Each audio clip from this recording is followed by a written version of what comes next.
Hello friends, welcome my YouTube channel. Patwari या फिर लेखापाल के कुछ कर्तव्य थे। देखो, पटवारी के इससे पहले हमने क्या देखा कि जो पटवारी का जो कार्य होता है, पटवारी के कार्य होते हैं, बहुत सारे रजिस्टर उन्हें बनाना होता है, लेकिन उनके कुछ कर्तव्य भी है। जो पटवारी जो लेखापाल होते हैं, ग्रामीण स्तर पर भूमि का महत्वपूर्ण अधिकारी होता है। जो पटवारी होता है, जो ग्रामीण स्तर पर जो भूमि का एक महत्वपूर्ण अधिकारी होता है। ठीक है, ये क्या होता है, जो अधिकारी कैसे होता है, क्योंकि ये ग्रामीण स्तर पर जो भी कार्य होता है, जिस मतलब ज़मीनों में या फिर कुछ भी हो, तो पटवारी के पास ही जाते हैं, क्योंकि ये एक महत्वपूर्ण अधिकारी होता है। पटवारी के कर्तव्यों के लिए एक नियमावली बनाई गई थी। एक नियमावली बनाई गई थी। और ये नियमावली कब बनाई गई थी? ये नियम बनाए गए थे 1959 में। 1959 में भू अभिलेखन नियमावली बनाई गई थी। भाग 1 में दिया हुआ है, ठीक है, के अध्याय 12 में विवरण मिलता है। इसका जो संविधान है, संविधान के भाग 1 के अध्याय 12 में इसका विवरण मिलता है पटवारी के कर्तव्यों का। जो लेखापाल होते हैं, जो लेखापाल के जो कार्य होते हैं, जो कर्तव्य होते हैं, कर्तव्यों के बारे में कुछ बताया गया है। जो लेखापाल के पास भूमि संबंधित समस्त विवरण मौजूद होता है। जो लेखापाल होता है, ये एक गांव के लिए एक महत्वपूर्ण अधिकारी होता है, और इसके पास में जो गांव की जो समस्त भूमि होती है, समस्त भूमि का जो विवरण होता है, समस्त भूमि का जो विवरण होता है, इन्हीं के पास में मौजूद होता है।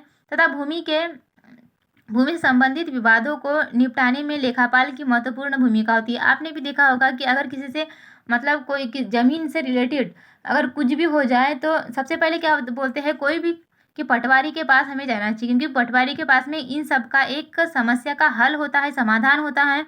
इसीलिए इनके कुछ कर्तव्य बताए गए हैं, जिसमें पहला कर्तव्य है, लेखापाल के पास भूमि संबंधित समस्त विवरण मौजूद होता है। लेखापाल के पास में समस्त भूमि का जो विवरण होता है वो मौजूद होता है। तथा भूमि से संबंधित विवादों को निपटाने के लिए हमें किसके पास जाना चाहिए?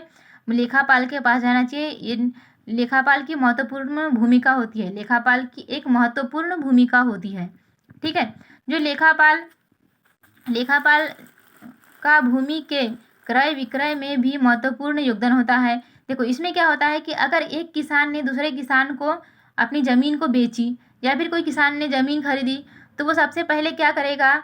अब देखो, वो ज़मीन उसने खरीदी, तो वो उस ज़मीन की जो बुक होगी, जिसे हमने इससे पहले क्या बोला था, जो बही, किसान बही, क्या बोलेंगे उसे? किसान बही। तो जो किसान बही है, वो किसान बही क्या होगी कि जो ज़मीन खरीदेगा, उसे क्या होगा कि अपनी एक किसान बही बनाना पड़ेगा। तो जो किसान बही कौन बनाएगा? लेखापाल बनाएगा। तो ये जो क्रय विक्रय के बाद जो भूमि में जो दाखिल खारिज की एक महत्वपूर्ण प्रक्रिया होती है, ठीक है।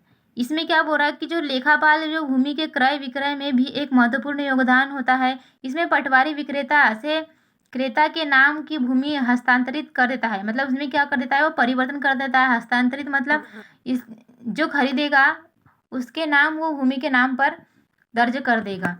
जो क्रय विक्रय के बाद भूमि की दाखिल खारिज की एक पूर्ण प्रक्रिया को लेखापाल करता है, ठीक है। इसमें क्रय विक्रय जो खरीदता है, लेता है, बेचता है, इन सब की एक दाखिल खारिज की पूर्ण प्रक्रिया को लेखापाल करता है।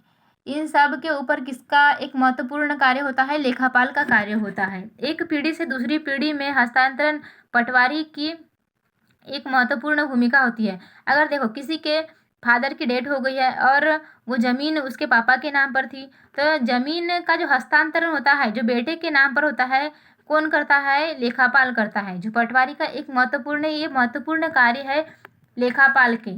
जो भूमि का जो हस्तांतरण करता है, हस्तांतरण मतलब कि जो एक पीढ़ी से दूसरी पीढ़ी में, जैसे कि फादर के नाम की जो ज़मीन है वो बेटे के नाम पर करना है, हस्तांतरित करना है, तो वो कौन करेगा? पटवारी करेगा, ठीक है। तो ये पटवारी का एक कर्तव्य होता है, भू अभिलेख नियमावली, ठीक है, जो पटवारी के कर्तव्य होते हैं। और ये 1959 में पटवारी के कर्तव्य के लिए एक नियमावली बनाई गई थी। और ये कब बनाई गई थी? 1959 में बनाई गई थी। ये एक मोस्ट IMP क्वेश्चन भी बन सकता है कि जो पटवारी के कर्तव्यों की नियमावली जो नियम बनाए गए थे, वो कब बनाए गए थे?